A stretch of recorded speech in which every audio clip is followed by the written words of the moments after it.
Good afternoon, brothers and sisters. How are you all today? Any of you caught in the rain? Very, very nice, strong rain. Around 12 plus started raining, I think, 11 plus 12. This morning we were over at Lian City. Yeah. There was this Vesak celebration. Yes. Started at 10. Yes. Yeah. So we reached there about 10ish, and then went around the places.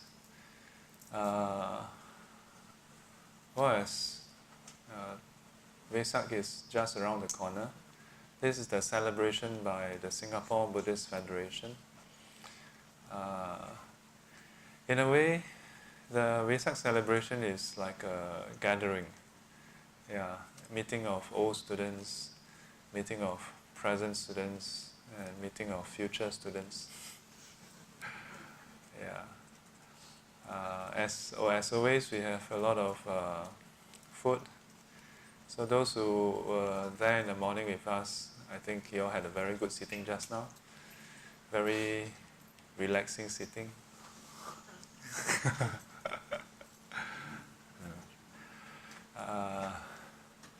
When we finish later at 3, if you all like to, you all can still go down. It ends at 5. Yeah. So later on we'll be sharing on Vesak. Yeah. Who is new here today on my left? Let's see. Anyone who is new here on my left? I think we have some NTU students. There's a gentleman who looks a bit new. Have you introduced yourself? Yes? Directly in front? Yes? Have you introduced yourself before? No. Tell us your name. Kok Chan. And how do you get to know about this group? From the Facebook group. Okay. I see. Welcome. So are you here by yourself today? No, my friend. Who is your friend? Hello friend. Yeah, we'll come around to you in a short while. Who else on my left? There's another gentleman adjacent to you. Yes. Hi. Hello. My name is Gavin. Gavin? Yes.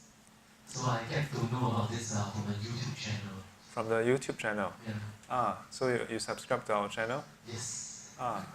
So how long have you been watching it? Just I think for the past week. For the past week? Yes. So, welcome. Thank you. Yeah. So for those who like to follow us on YouTube, we have set up a channel. You can go to youtube.com/SG cultivation. Yeah. We post weekly recordings up, and then also excerpts. So do join us. Very good to have you join us. Welcome. Who else is here? I think on the left, the rest are all season parking holders.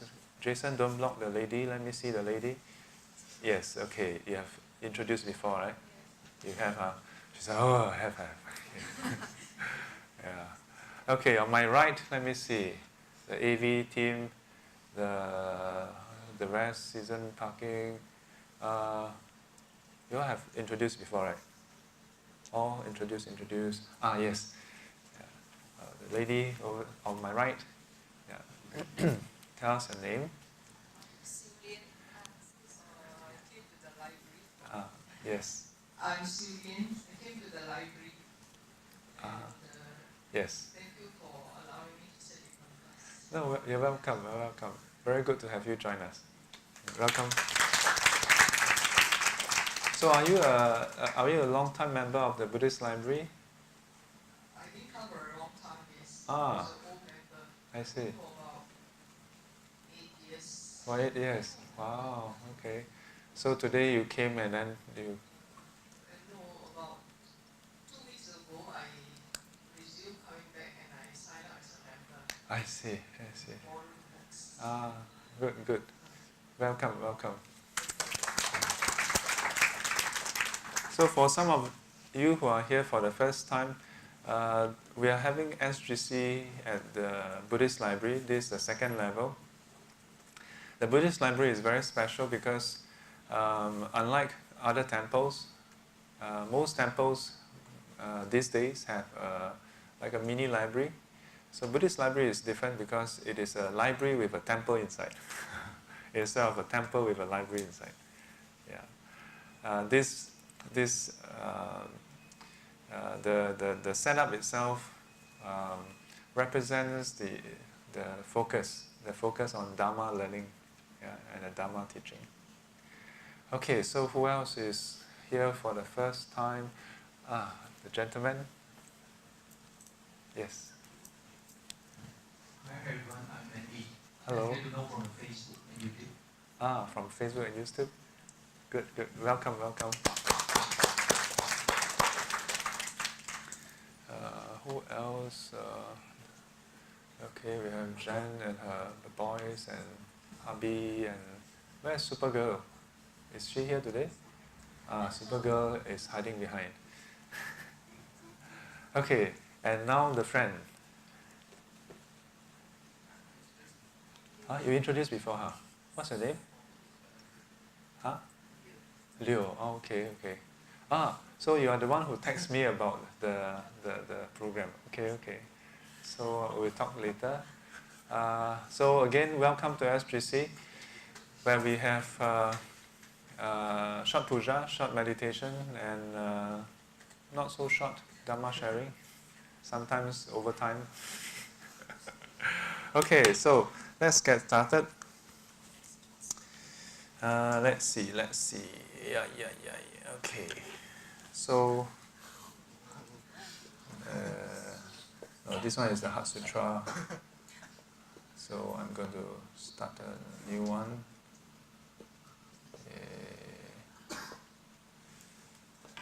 What is today's date? 20th. Oh, what happened?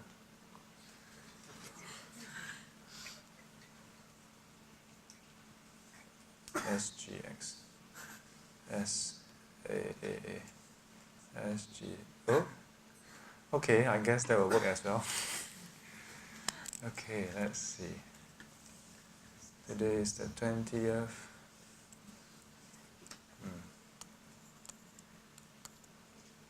Is green to your liking?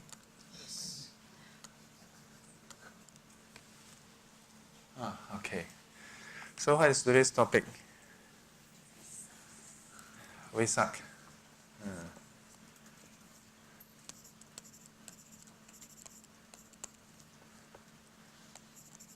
Celebration of what? Celebration of awakening. Yes. When is Vesak Day? Next, not this coming, but next Tuesday. Yeah, next coming Tuesday. So, who celebrates Vesak Day?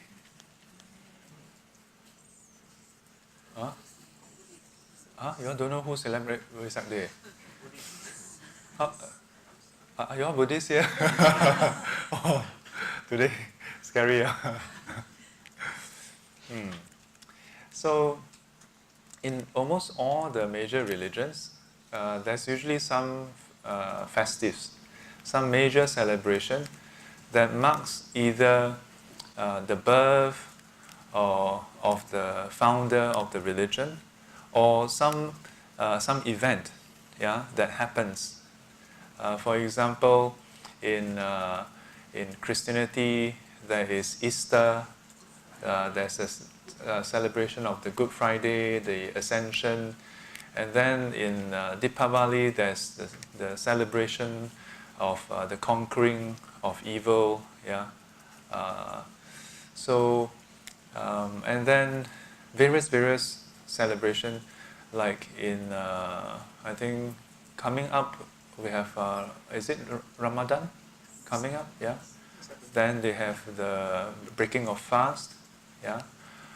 So in all the different religions, there are usually some significant event which is celebrated. In Buddhism, we have one major one called Vesak. In the different lineages, there are many other celebrations throughout the year. In the Chinese Mahayana tradition, there are a lot of what we call tan, not the 鸡蛋的蛋, but like Guan Yin Tan. Yeah? So every year there are 3 Guan Yin Tan. And for the longest time I always wonder, how come Guan Yin Tan again? How many birthdays does he have? So it turned out that the 3 days actually mark the birth, the enlightenment, and then I think Chen Dao, and then the 出家 then Chen Dao. Yeah. So in the case of Vesak Day, what is the 3 celebration? Do you all know? Very good. So for Vesak, we celebrate actually not just awakening, but we celebrate, number 1, the birth, number 2, enlightenment.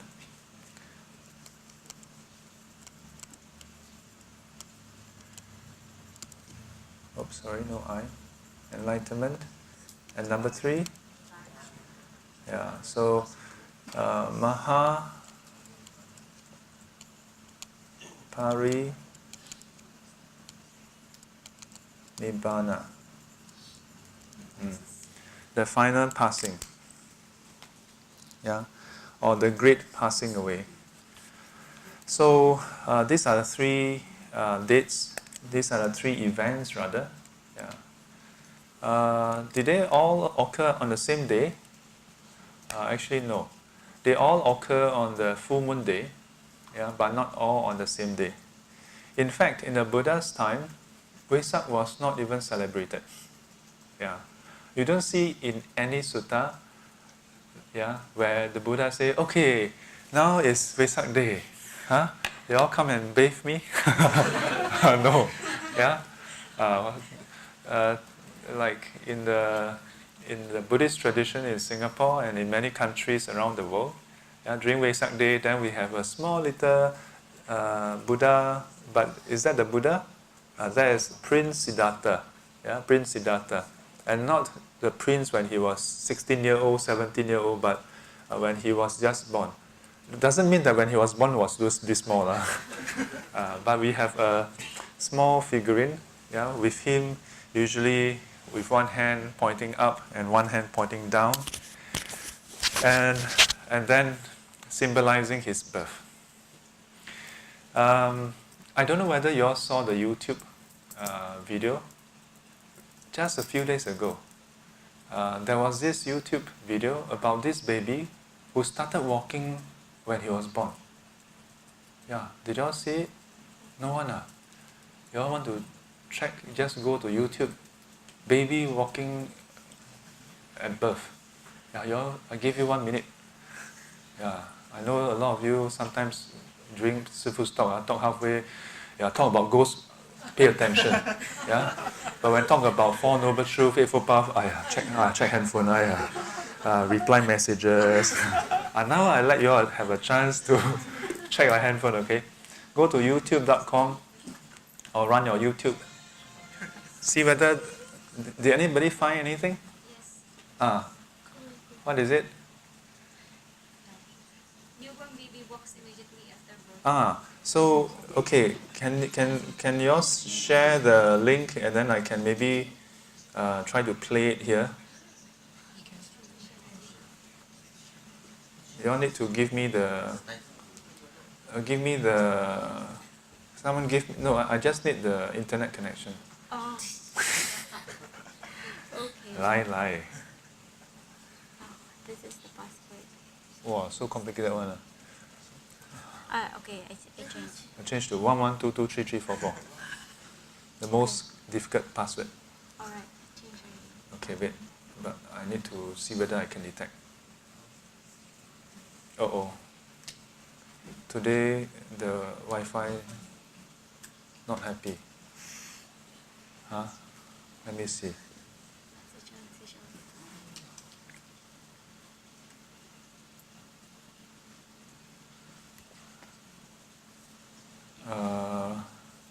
Let me see.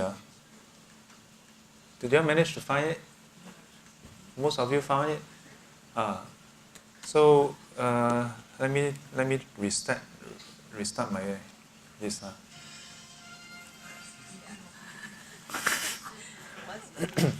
Yeah. If you hear this sound when you play the video, it's the correct one. So while we wait for the is it okay? It's restarting. So this session was not sponsored by Lenovo. Yeah, so that day was very funny because I was just telling people about the fact that if you ask me, did Prince Siddhartha walk 7 steps?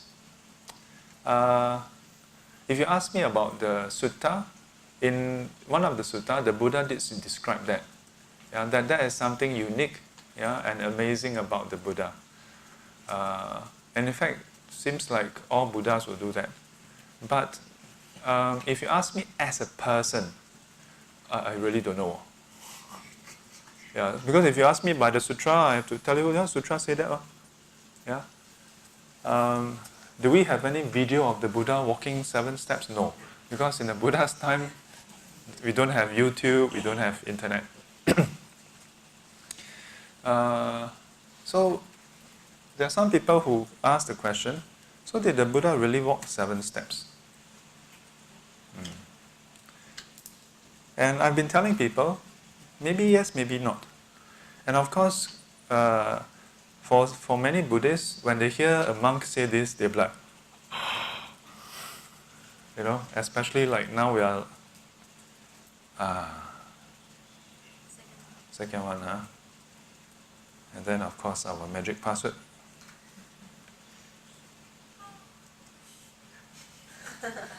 Now the whole world knows. Yes. I hope it connected. No internet. What is going on?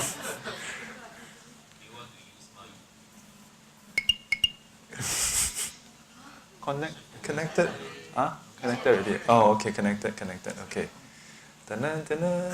What is the title? Baby? Newborn baby. New. Oh. How come? This is so strange.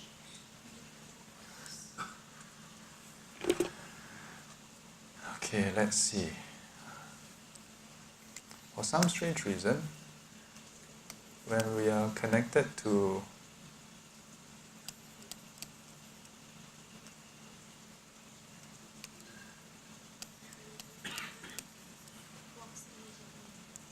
walks immediately.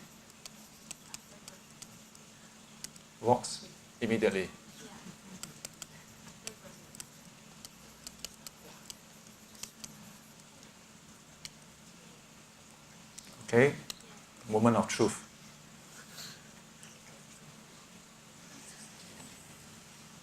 So let it search. So, how many of you think that the Buddha, when he was born as Prince Siddhartha, really walked 7 steps? Some of you think so. How many of you think he walked 6 steps? How many of you think he didn't walk? Please take down that name. Now, it seems like Sifu is making light of this matter itself, which seems to be sacrilegious. Yeah? But in Buddhism, we don't really have this concept of sacrilege. Yeah? We don't have such a concept. It doesn't mean that we are given free liberty to just ridicule or make fun of things. Yeah? It doesn't mean that. But what the Buddha encourages his disciples, his students, to do is to not simply accept things on hearsay, but instead to use our wisdom, to use critical thinking and to consider. And in this case, I'm going to invite you to consider. And somehow the internet is still considering. Did you keep your phone? Oh, No. okay. What is your AP? Bell's Val's phone. Okay. iPhone. Also 1 1 2 2 3 3 4 1, 2, 3, 4, 5, 6, 7, 8. 4. 1. Oh, become I. Okay. 1, 2, 3, 4, 5, 6, 7, 8. Yay. Okay. Okay, let's try. Okay, thank you. Yeah, so what I want to... Yeah, there you go. The newborn baby walks with doctor.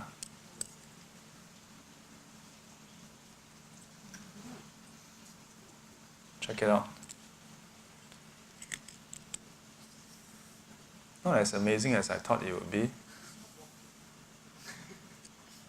Come on, don't be picky. Did you do this when you were young? I don't know about you guys, but this looks pretty impressive to me. Like this is newborn, you know. And then this fella is like, okay, let me walk. Yeah. Yeah, look at those muscles. Must have done yoga in the womb, you know. Yeah. So the funny thing is that for the past few years, I've been telling people that if it happens today, the baby will become an internet sensation. If we post it on YouTube, and sure enough, this is what's happening. But do we then take refuge in this baby? We don't take refuge in anyone simply because they take 7 steps when they are born. And similarly, we are not taking refuge in the Buddha, nor celebrating his birth, simply because he took 7 steps. Yeah. If all he did was be born and then take 7 steps, and then, okay, not just 7 steps, but point his finger up and down and then say some words. If that's all he did, I really don't think there's any reason why anyone would remember him. Maybe people in India back then, the 16 states in the Buddha's time, there was no one India back then. It was 16 different states, sometimes at peace, sometimes at war. If all the Buddha did was walk 7 steps, then he'll be known as the amazing kid from Kapilavastu of Sakyan origin who walked 7 steps, and that's it. Yeah. Maybe it would have a cult following. Yeah. It would have quite a few people who, like find him amazing. Yeah. Maybe he might leave a mark in history as well. But he wouldn't have started what we call Buddhism. Yeah. Because it is really about his awakening that eventually was attained by him, yeah, that we are celebrating Vesak. So, fortunately for us, the Buddha didn't just walk 7 steps. But I'm very grateful that this baby walked 7 steps. Yeah, because then it kind of proves the point, that walking 7 steps is not a big deal. And in fact, it shows that it is technically possible for a baby to have been born and immediately be able to. I know it is not as impressive as you may imagine. I know some of you would. This baby don't look like just born, like few months. Don't look like just born, huh? Because the body don't look like just born. The baby is still there.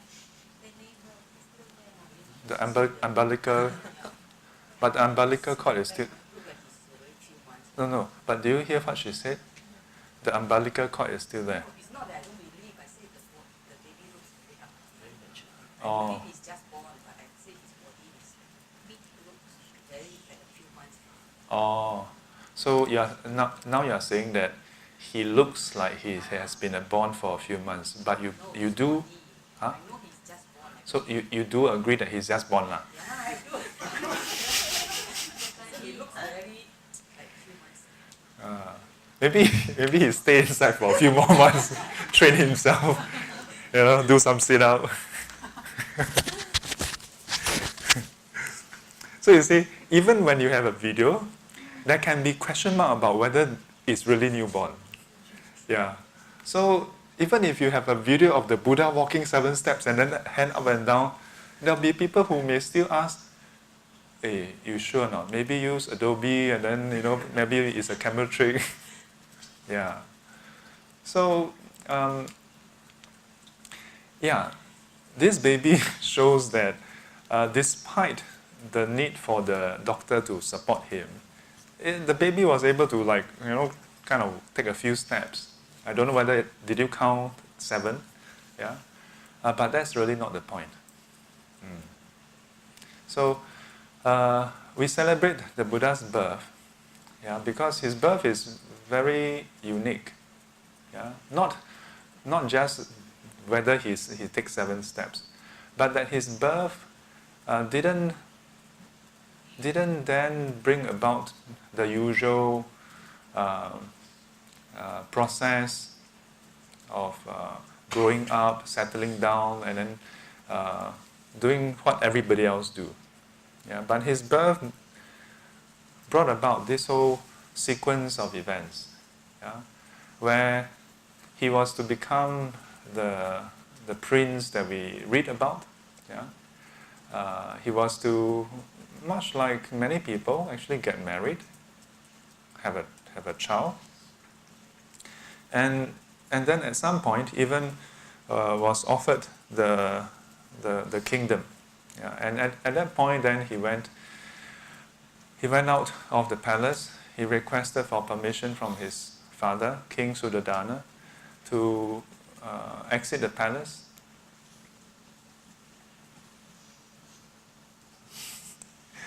To look at the people. And as we know from the Buddha's life account, he encountered aging, sickness, and death. He saw the 3 sights which his father tried all his life to prevent him from seeing. But for him, when he went out, somehow he still encountered an old man, an old person, a sick person, and a funeral. And through that, it moved him to the point where he started to wonder. He started to question, to wonder, what is life about? In the conversation that is found in the sutta, he's said to have asked his attendant, what all those sights that he saw were. He asked, what is that? And the attendant had to explain to him that is an old person. We all have seen old people before, from our grandparents, to some extent our parents, and then sometimes our colleagues, and in some cases ourselves. My specs just gave way yesterday, so I'm wearing another set. And so if you find me winking or blinking at you, don't be mistaken. It's the eye irritation.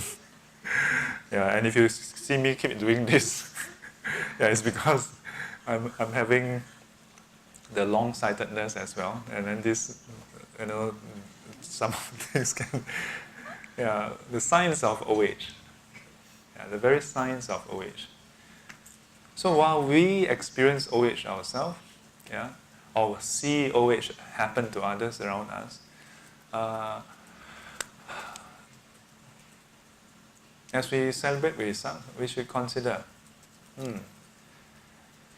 many people have grown old, many people have seen others grown old, but not many people respond to old age like the Buddha. When the Buddha saw old age for himself, it left him with this big question mark. How can we just continue with our life, even as we are young, how can we live our life intoxicated with youth? Yeah?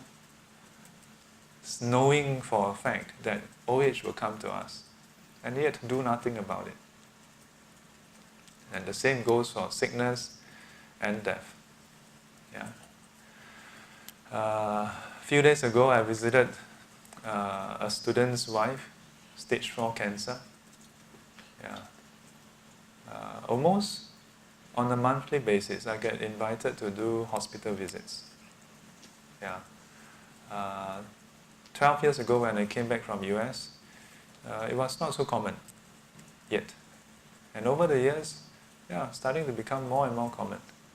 Not sure whether it's because I'm having more and more students, so by sheer statistics you get more chance. But I think it is an increasing trend. Yeah.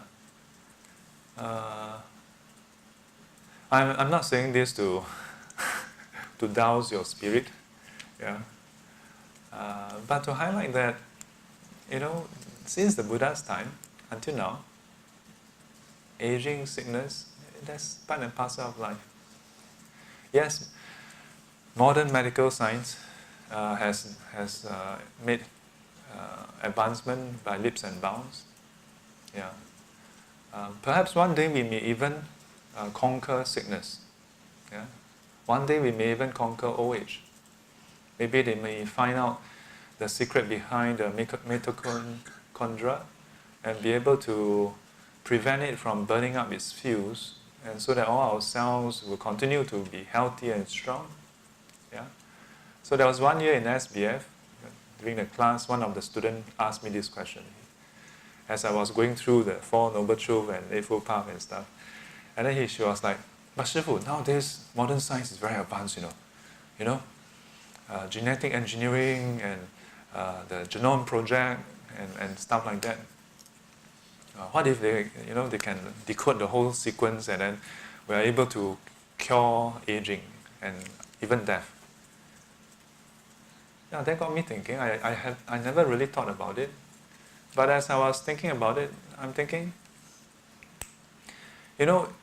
one day if that happens, I think we will need Buddhism even more. We will need the Dharma even more. Because we have to learn how to get along with each other even more. At least now, right, your friend that you don't like, at most once a year you meet until the person don't come for gathering anymore. Yeah. Then next life you forget everything, then you restart, but somehow you meet that guy, so I don't like him. But we're forgetful.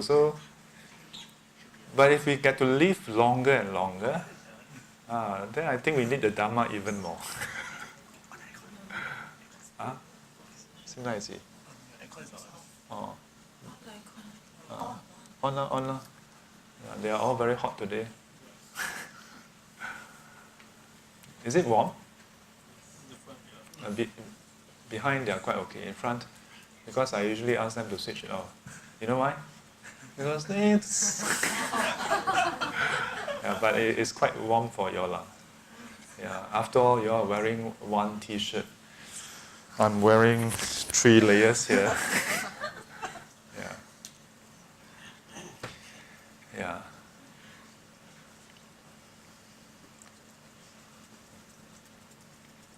This is what we do. Yeah? When we are faced with discomfort, we try to do something about it to remove the discomfort. Yeah? This is Dharma. This is the nature of sentient beings, And nothing wrong with that. Yeah? The wish to remove suffering.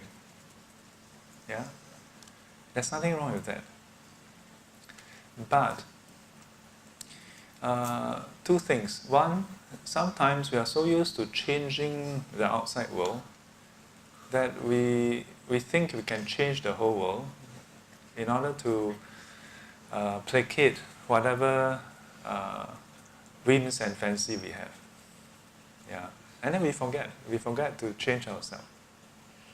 And the other thing is, where sometimes you just, what if you encounter some things that you just can't change? Yeah? Where this is how it is. Yeah? So as a result, then sometimes we either, can't come to terms with it and then we beat ourselves over it for a long time, or we may then perhaps just choose to ignore it. Yeah. I remember when I was in secondary school, there was the religious knowledge. Yeah. So we learned about all this. Vesak, we learned about Four Noble Truths, Eightfold Path, how the Buddha left the palace, the swan story, with Venerable Devadatta, and before they became monks, how they had all kinds of disagreement and stuff. And that really got all of us thinking about things, But eventually then, O-level came and then we just forget about it. Yeah. And so for many people, I would like to think that we're not that different from the Buddha. Yes, the Buddha was quite unique and quite different, but we're not that different from him. We do want to remove suffering also. Yeah. And when we encounter some things in life, it does make us think and question and wonder why this is like that. Yeah. Except that the Buddha perceives that much more. He didn't stop asking the question. He didn't just brush it aside. He didn't just put it at the back burner and forget about it.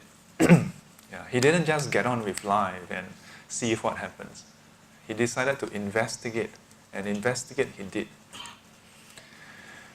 The last sight he saw, besides the funeral death, was an ascetic.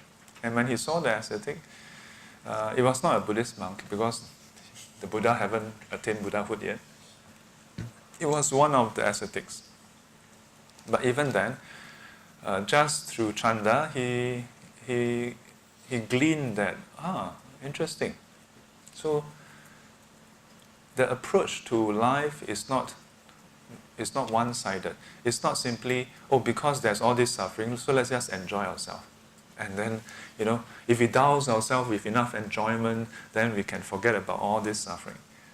But there's another approach where there are these ascetics who devote their whole life to pondering, to questioning, to inquiring, investigating into the nature of our life. Yeah, and that prompted him to consider, and in the end he decided to leave the palace. There are a lot of narratives that ask the question. The traditional narrative is, the Buddha gave up his palace, his family, his wife, his kid, wow, such a great sacrifice. That's the traditional, the conservative narrative. But there are also those who question the Buddha's decision. There are those who even, I don't know whether you have read before, there are those who question and say, Buddha is so irresponsible. His son was just born. He named him Rahula. Some more. His son's name Rahula means bondage. Yeah, and then he just say, okay, newborn, and then okay, you take care of him, and then I'm going to go. So there's another narrative that questions his decision. And over the years, people have been asking me as well, not just some scholars, but students who attend my class. Yeah, they can't quite wrap their head around that. And personally, I also wonder. But as I revisit this sequence of events over the years, I wonder. As much as in the end he became the Buddha, and then he, he brought the Dharma to the rest of the world, and a huge number of his family, relatives, from the second clan, from Kapilavastu, they all became monks and nuns. But one could say that when the Buddha left the palace, it was in the hope of finding a solution to aging, sickness and death so that he could solve it for his family as well. Because if the dialogue between the Buddha and his attendant is anything to go by, his shock was not simply, I will grow old. So it was not simply for himself. He was asking, you mean it will happen to you as well, Chanda? It will happen to my father and wife and son and everybody? It was a very genuine concern that, gosh, it's going to happen to all of us and you guys are not doing anything about it. Let me go and do something about it. Let me find a solution. But of course the solution was quite different from what one would think. One could imagine that at that point, the idea was, okay, he's going to find a solution, come back and then solve it for everybody, and then we can get on with life and see what we want to do. But the solution that he discovered was not quite what we may think. Yeah? Because if you think about it, aging, sickness and death, these are three English words. So the Anglo-Saxons, they know about it. I mean, they came way after the Buddha. But Egyptians know about death. Yeah? So they have, in response to that, they have very elaborate ceremonies and they have all the tombs and structures for the afterlife. The fact that almost in all civilizations there's talk about afterlife is because in all civilizations we all have encountered death. There's no civilization that can say they don't know death or aging. Any group of people who don't know aging or death probably didn't survive long enough to become a civilization. You know what I mean? So by definition, if it's a civilization, they must have encountered the whole spectrum of the human experience. So it's nothing new really, what he encountered, the three things. What is new is how he responds to it. Because these three things bring about the full spectrum. It's like a key marker of the full spectrum of the tribulations of life. That in between all this, we're separated by sometimes our body, sometimes external forces, from pleasant circumstances. People that we love and cherish, positions that we hold, things that we possess. Yeah? But for one reason or another, we are separated by that. And because of that separation, I correct myself. Because of that separation plus our inability to accept the separation, we suffer. Separation itself doesn't make people suffer. When you get off the train, the rest of the passengers are separated from you, but they don't suffer. You better hope that the Grab driver don't suffer when you get off the Grab car. Yeah? Otherwise he's going to follow you around. Yeah, your personal stalker. Every time you get Grab, it's the same guy. Separation itself doesn't bring suffering, really. It is that we cannot accept the separation that we suffer. So for the Buddha, when he encountered all this, he observed that, yeah, this is how we are. That we cringe at the whole, just even the idea of losing things that we hold dear. And then there are also the other side of the coin where unpleasantness, circumstances, people, events, and things that we don't like. And then we do all our best to prevent it from happening again, to avoid encountering that which we don't like. Yeah. But yet, as much as we put in our effort, we do what we can.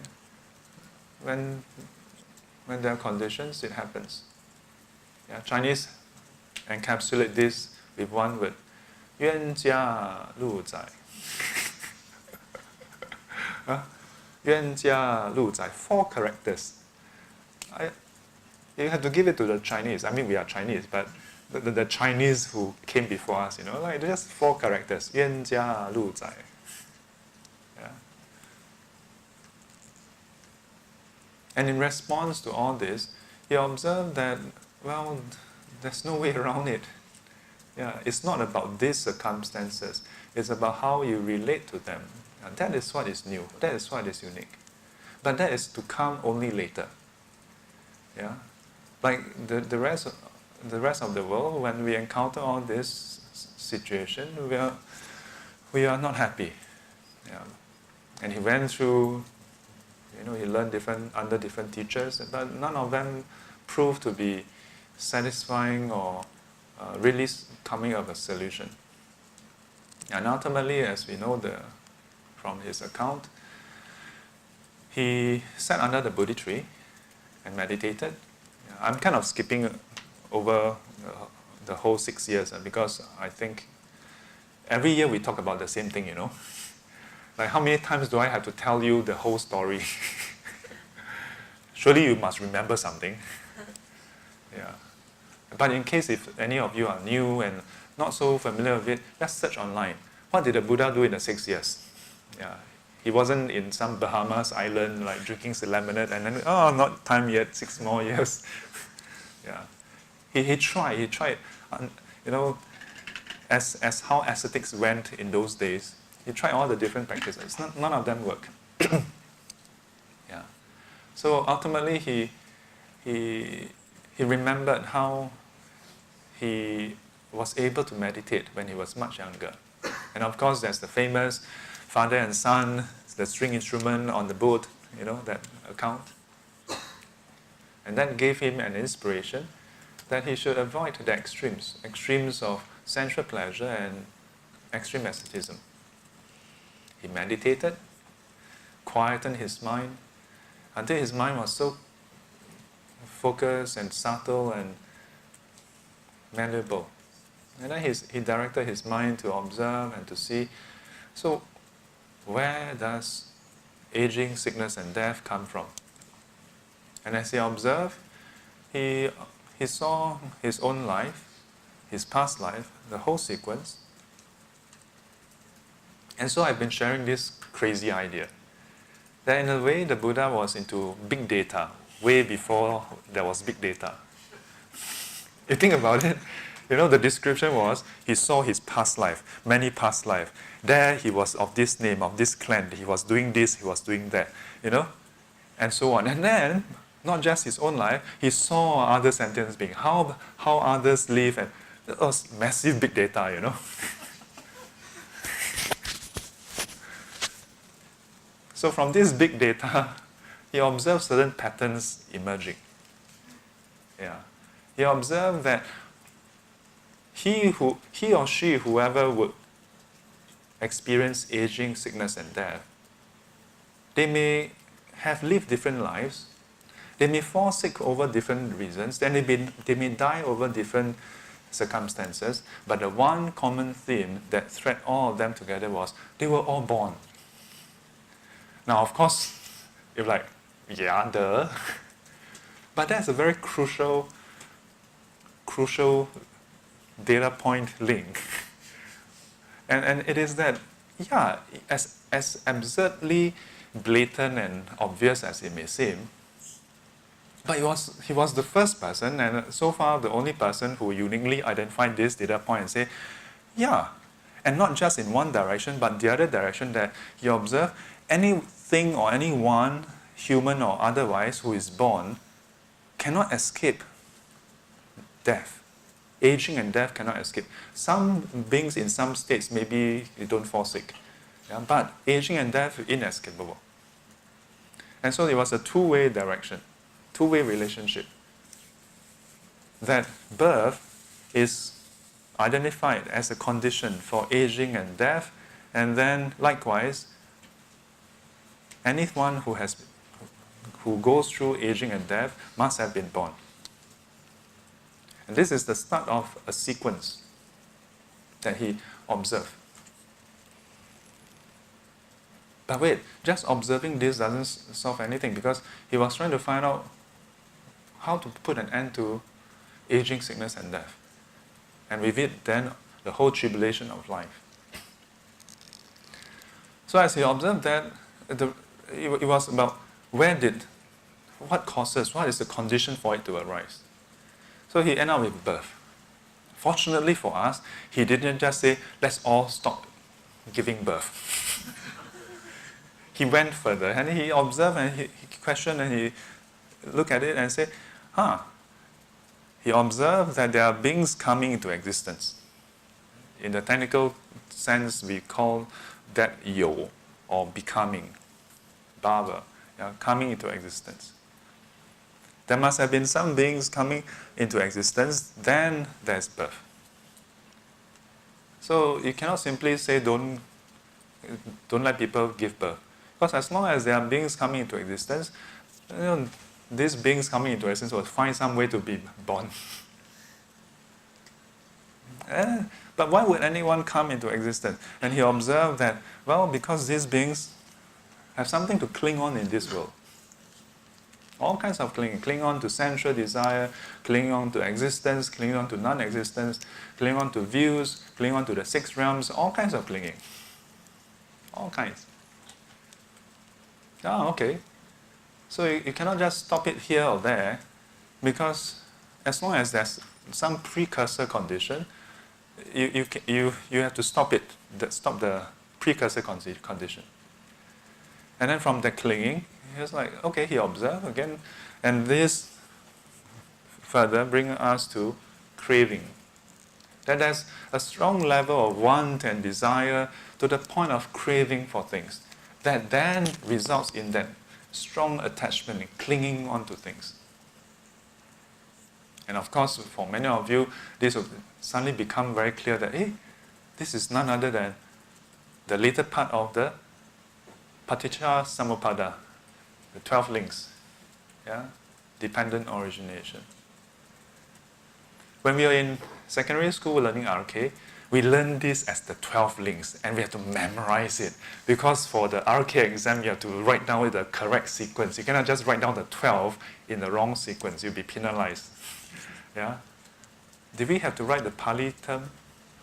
I don't think so. Just the English one. It never came out in the exam. Oh, but we learned we have to learn, right? Well, you can still remember that it didn't come out in the exam. RK, traumatizing kids during the 80s and 90s, early 90s. And for the longest time, I just memorized it, part of it anyway. But it's only later on that I realized that it was not simply to be memorized. Because the Buddha didn't just come out with it to write the paper, to give a talk at some IRO or some grand United Nations, He didn't come out with that schema to confuse people or to wow people like, hey, look how wise I am. I came out with these 12 things that, kind of work. But it was his observation.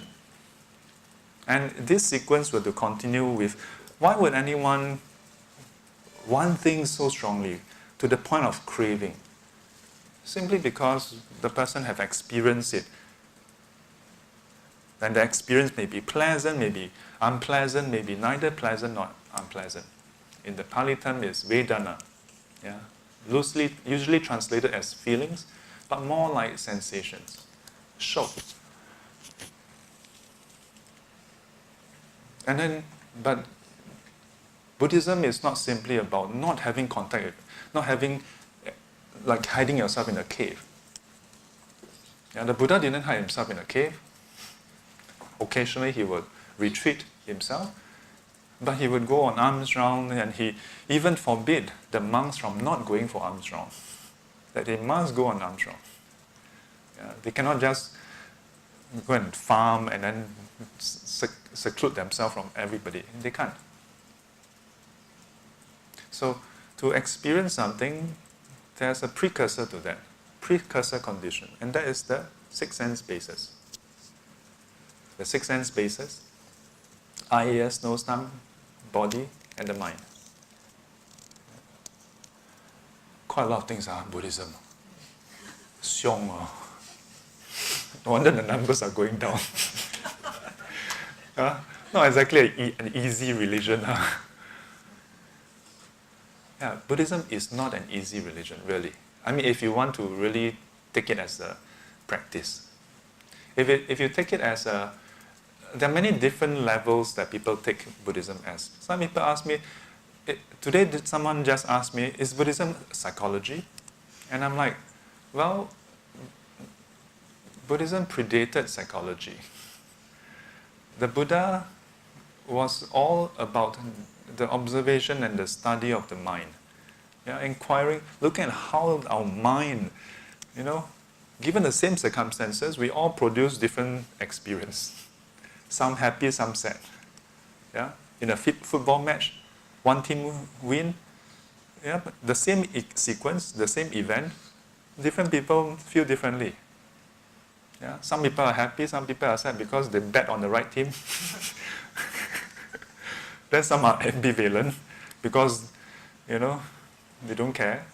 Then there are others who are upset either way because that's the girlfriend, because the boyfriend just spent the whole night watching soccer. So the Buddha is many things. Dharma is many things. But this thing about the eye, ears, nose, tongue, body, and mind is quite interesting because we all have it. But we never quite think about it.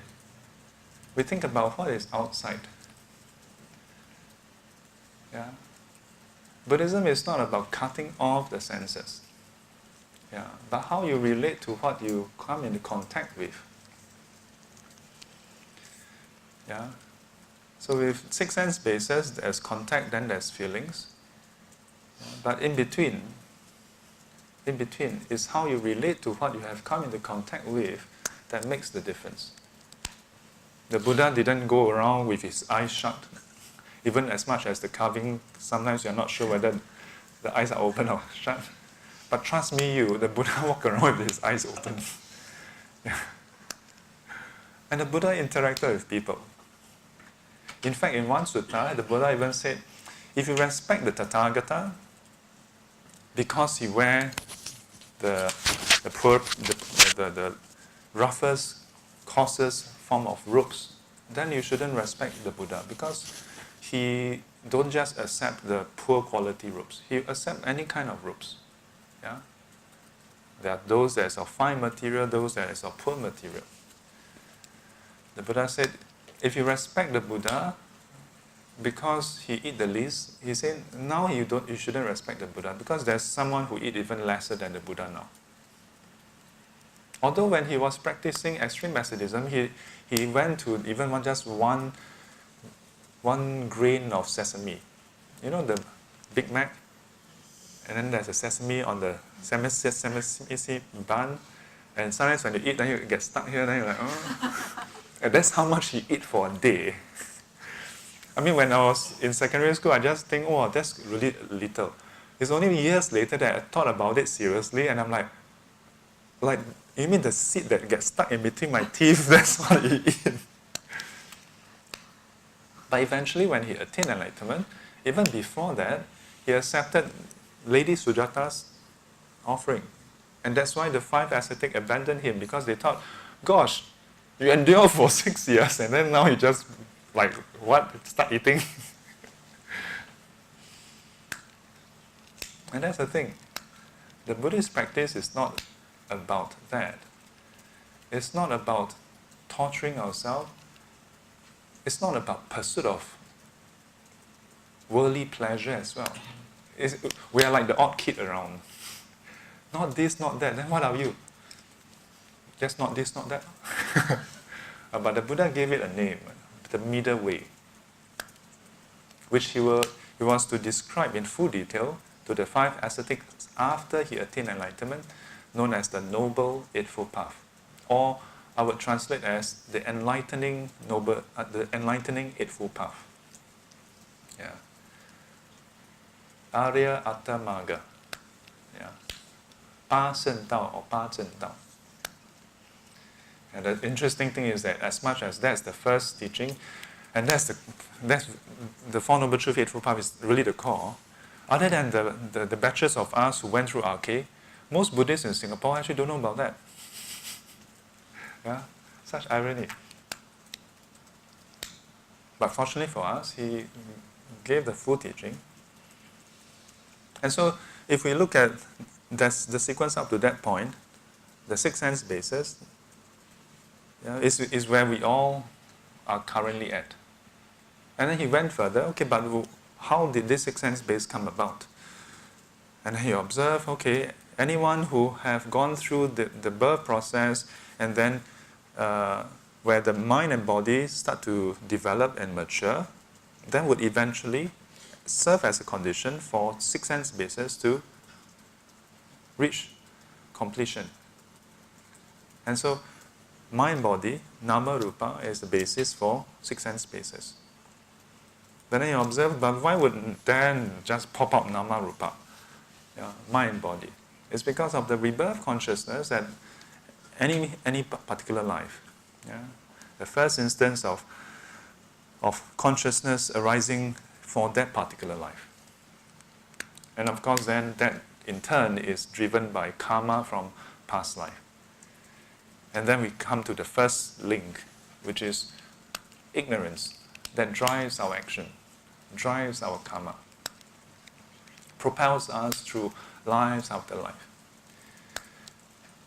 This whole sequence, the 12 links, known as Paticca Samuppada, the 12 links of dependent origination, or in some translation they put dependent co-arising, describes the mechanism in a schematic form. Do not think that it's a sequential format, okay? Usually we think of it as,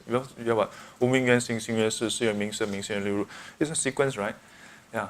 But the truth is, if you think about it, while ignorance is the first link, ignorance arises all over the place, isn't it? Yeah? We usually chop it off into three parts: past life, future life, and then present life. Does it mean that in the present life, ignorance is in the past life, triggering to this life, so this life no ignorance? No, there's ignorance also. Yeah, so it's a schematic, yeah, not meant to be seen as a serial. But then when you fully open up, as I explained on Friday at SPF for the Heart Sutra class, it becomes this network, web, yeah, out of which all the sequences of actions and thought process and feelings and everything, that the whole mesh plants so many seeds, and one of the seeds ripen to form this particular life. And all those seeds remain latent, some of them ripening as completion karma, and the rest may surface as our urges and impulses that shapes our life. But whether we act upon those impulses, that's our choice. And so the Buddha observed this sequence and saw clearly that this is all there is. That there's no single entity that's permanent, unchanging, that transmigrate throughout. No, he don't see anything. He don't see anything in the whole sequence that is permanent, unchanging, and in full autonomy, full control, no. And this became the cornerstone of his teaching of no self, anatta. This sequence then compressed becomes what we know as the Four Noble Truths. The first Noble Truth of suffering, this whole sequence, we just can't accept so many things about it. And then craving and clinging, right in the third section there, resulting in the rebirth cycle, is identified as the cause of suffering. Of course, it's not just craving and clinging. In the larger scheme of things, then there's also ignorance involved. Because without ignorance, then feelings wouldn't result in craving. So there's ignorance involved, there's defilements involved, there's a lot of things involved. And that's why this 12 links is a schematic. Much like when you buy a recipe book. A recipe book is supposed to describe everything, but oftentimes it's like, if you just follow, sometimes there's something missing, But it's actually not missing. It's the experience itself that's missing. You have to go and do it, then you say, okay, this is the other parts. And so with this big data, we come back to big data. The Buddha observed that, this is the sequence that describes how we have been perpetuating our life after life. So sometimes I tell students, if you want eternal life, just don't do anything. We already have eternal life. Our craving will fuel us perpetually, life after life after life after life. The only catch is, if you don't manage your emotions, even in this life, you're going to suffer. If you don't manage your expectations, that you keep on thinking, if only I have this, then I can be happy. Then your happiness, you hinge it on this, that person, this event, that. Then your happiness, your whole being will be on an emotional roller coaster ride. Up and down, up and down, up and down. Even in this life, not to mention many lives. So in Buddhism, we don't really worry about the eternal life or not. Because it's already there. We never have enough. 試得唔敢玩，你覺得嚟嘅。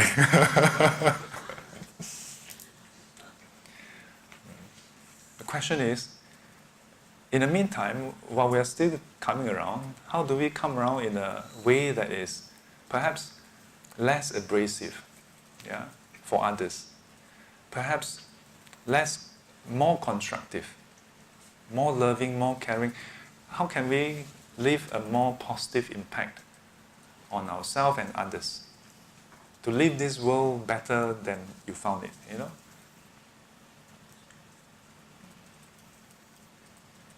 And so he observed that, hey, yes, there are ways for you to improve your life.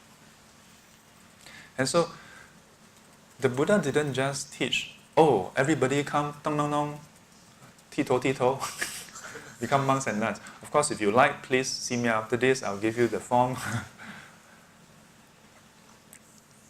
But he saw that different people at different stages have different needs and wants. And so he actually taught different things to different people according to their maturity. Not emotional maturity, not financial maturity, but spiritual maturity. There are those who are still struggling with life, maybe financially poor, but spiritually very mature. So he goes straight to them and just point to them the supramundane path. For example, one of the lower ranks of the caste of the society who is what we call dosai one, the night soilers, those who remove the feces, 大便 Nowadays, who remove? Just push, go inside. Yeah. And actually, Singapore, we still have, those big truck. They come once a long time, then connect to the thing, then gong, gong, gong, gong, gong, gong. And then sometimes the seal is not very tight. Then you see, walao, what is this? Yeah. Some estates lah. Yeah.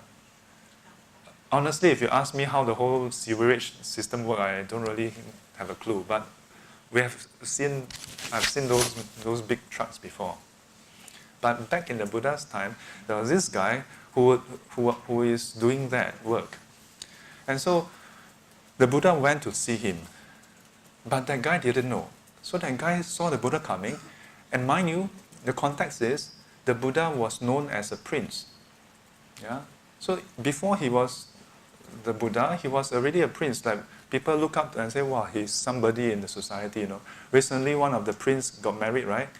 See what a big deal. Imagine like the Buddha go out. That's roughly how it's like, Can you imagine? Oh no, it's okay,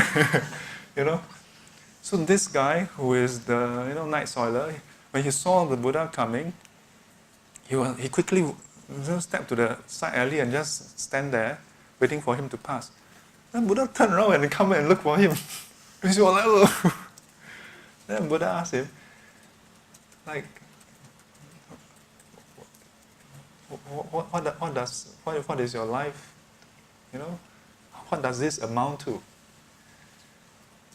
And the Buddha told him, you can leave this behind and become pure. So I can? You see, because in the context of the social structure last time, there's this idea that whether you are pure or not, whether you become noble, to become looked upon as someone who is pure, is by your birth. And the Buddha spoke against that. The Buddha said, no, by your action, by your body, speech and mind, are you pure? And so he offered that to the night soiler, and he took that opportunity, he stepped forward, and he became a monk. In due time, he attained arhathood. Enlightenment was not about your social status. It transcends the social status. So for the night soiler, the Buddha saw clearly his spiritual maturity. And yet to some prince, like Prince Lichavi, they're very high up in the social rank, but while they consulted the Buddha and so on, they're not necessarily that much more advanced. So to some business merchants, the Buddha taught them how to do good, do charity, observe the precepts. Yeah? And then when the Buddha saw that they are firmly established in that, then the Buddha teach them, when you do all this, you have worldly happiness. Yeah? And with the observation of precepts, you can even be reborn in the heavenly realm, enjoying sensual pleasure. But, I'm paraphrasing, don't go and look for sutta, okay. Yeah. Then the Buddha told them, there's something that's even more refined than just that sensual pleasure. Because there's a state that goes beyond senses. Oh, really? And at that point, the Buddha saw that they are ready for something higher. Then the Buddha taught them how to practice meditation, develop concentration, the jhanas. And gradually, they developed the first jhana. And when the Buddha saw that they are firmly developed in the first jhana, then the Buddha highlighted to them the shortcomings of first jhana. How first jhana itself has certain components, that is still, agitative in the mind. If if the Buddha just go randomly to anybody and just say, oh, go and practice Vajrayana, the person, pay tax not enough of money, then you still want them to go and do this and that. Yeah? The hungry man is angry man, So step by step, first jhana, second jhana, third jhana, up to fourth jhana, which is very high. Then the Buddha told them, even though this fourth jhana, purity in equanimity, is very sublime, very supreme, still, there's one state higher than that, nibbana. So the Buddha teach in a gradual way. He didn't just throw nibbana at everybody. He teach people in a way, as Venerable Bhikkhu Bodhi summarizes the Buddha's teaching, happiness in the present life, happiness in the future life, and happiness in the ultimate sense, nibbana. So as we celebrate Vesak, you've got to ask yourself, yes, first of all, recognize that there's that ultimate happiness, complete cessation of suffering. But the thing I want to highlight to you all today to remember is, how many of you can attain enlightenment next Wednesday afternoon, 3 p.m.? Sometimes I say 2 p.m., up to you. 2:35 is fine also. Anyone?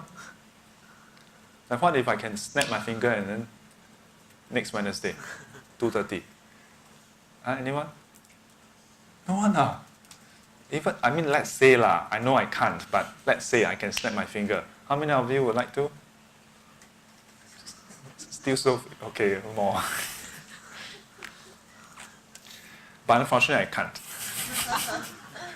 You're getting hopeful, right? The thing is,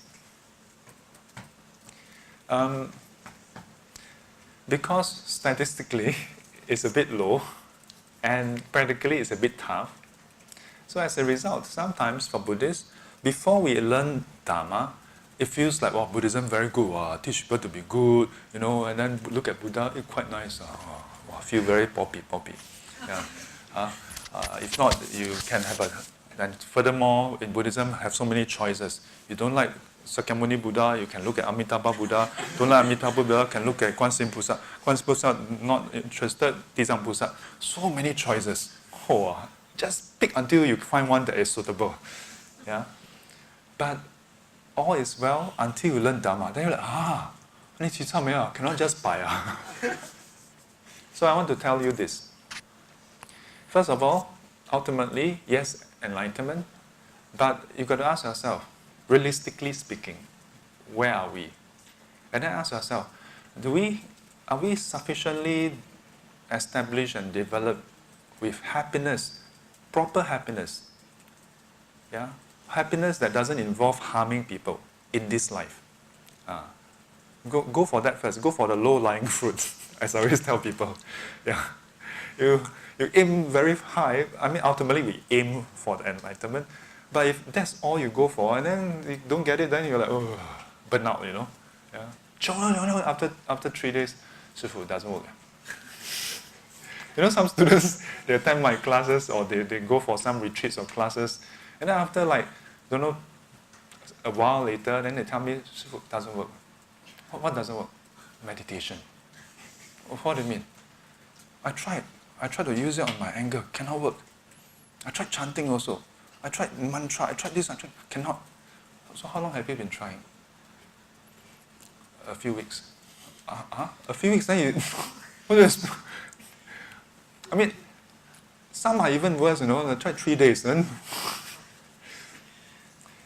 You got to ask yourself, how long does your kid take to learn piano, grade 1? Is that grade 1? It starts with grade 1, right? How long does it take to reach grade 1? Anyone? Okay, how long does it take for you to finish primary school? 6 years, What does primary school kids know? PSLE, what do they know? Not to put them down, some of them are really brilliant. But seriously, P6, algebra, maths, that's all they know, algebra. Right? Yeah, you can sing Swan all you want, but algebra is the the pinnacle of P6 what? Yeah? That's 6 years of full-time study. Then if you go to secondary school, okay, a bit more cheap, you know? Yeah, you got indices, or real numbers, whatever, differentiation, quadratic equation, you know, all the crazy stuff start coming in. But Sec 4, nowadays Sec 4, O-level, how can you do when you just come out with an O-level set? What can you do? And that's 10 years, you know. Because it's not just the 4 years. Because the kid cannot just jump straight to Sec 1. You need to go through the first 6 years. And wait, before the 6 years, there's a 2 years K studies, and then nowadays even have 2 more years of nursery, and then playgroup. Like, we're quite crazy, really. Let's ignore the playgroup and nursery. Let's even ignore kindergarten. 6 years P6 primary school, 4 years secondary. After 10 years, would you hire a person with O-level to run your company if you have a company? You wouldn't, right? I'm not looking down on O-level students, okay? My father don't even have O-levels. But I respect him. We don't respect people simply for the qualification. Seriously. We should not do that. Yeah? But you think about it. For any bachelor's degree holder, you need at least that minimum 10 years in front. In Singapore, you still need to do 2 years of JC or 3 years of poly before you even qualify to enter, to start your bachelor's degree. Start, no? Not end, you know. And then after, if it's a professional degree, it's 4 years. If you take architecture or medicine, it's 5 or even 7 years. Crazy. So let's just go for the 4 years. 4, and let's go for the 2 or 3. So let's say 2, 6. 16 years, you know. 16 years, fresh grad leh. Newbie yeah. Come out, if it's an accounting degree, come out fresh leh, photocopy things on, you know, do all the groundwork, copy and paste all the spreadsheet, do like crazy for a few years, then you finally get to know what is going on. Yeah. Engineering, fresh grad still need to go through OJT, learn the actual equipment, whatever. 16 years just to get them there so that they can make sense of whatever instructions you give them, you know. So why do we set ourselves up for failure? Set Buddhism up for failure, thinking that we can just try for 3 weeks and then attain enlightenment. Perspective. I'm not trying to push you all to look at, 3大阿僧祇劫 or 3 asamkhya kalpa, or how many lives. Let's just look at this life and ask yourself, what can you reasonably achieve in this one life?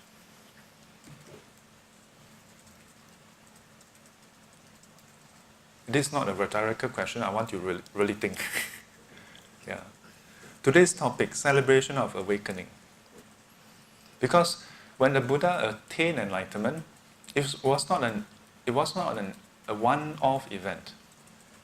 It was not even about Buddhists, really. Because when he attained enlightenment, prior to that, he was not a Buddhist. There was no Buddhist. So he's the first person to attain enlightenment, but not being a Buddhist. If you think about it. Yeah? He was self-awakened. What does that mean? It means that awakening is not something that is exclusive to Buddhists. And that's why some years back I wrote a blog entry about how Vesak, celebrated by Buddhists, but it's not about Buddhists really, it's about this awakening that is available for anyone, of any creed, of any race, of even any religion, dare I say. As long as you train your mind, practice, I don't want to say Noble Eightfold Path, but if you can practice somehow and remove greed, hatred and delusion, and ultimately ignorance, pierce through into ultimate reality, to see things as they are, to see how all conditioned things are impermanent, subject to change, subject to suffering. That if you cling on to it, and it sees it must go a certain way, you're going to suffer. And that you see that all phenomena, conditioned or unconditioned alike, is no self, without any substantial, inherent, unchanging core. Then you will attain and realize the awakening that the Buddha has attained. And this is what we are celebrating. Not just about the Buddha. Because after the Buddha, many others attain enlightenment. And in fact, many of them didn't start off as Buddhists. Majority of the Buddha's chief disciples were actually chief disciples of other religions, who came to see the Buddha, to challenge his teaching, to want to conquer him. But in the end, walk away convinced, not conquered, but convinced by the Buddha, that the Buddha indeed saw the truth.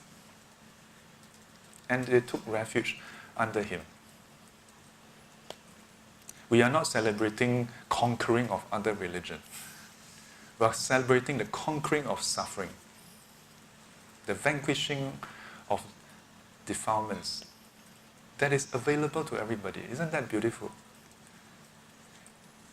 So I want to invite all of you, after we do dedication, to not just rush off for the next appointment, but to sit just quietly for a while and ask yourself,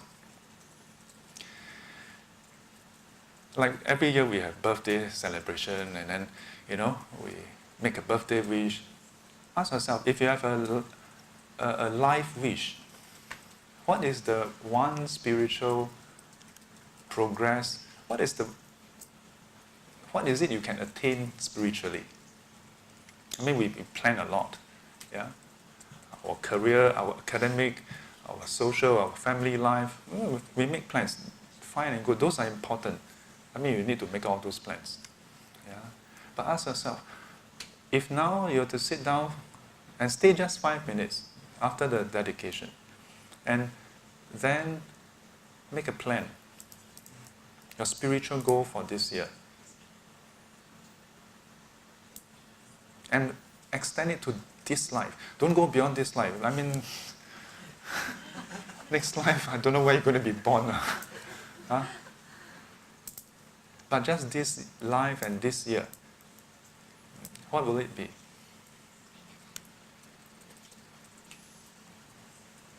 Happy Vesak. 愿消三障诸烦恼，愿得智慧真明了，普愿罪障悉消除，世世常行菩萨道。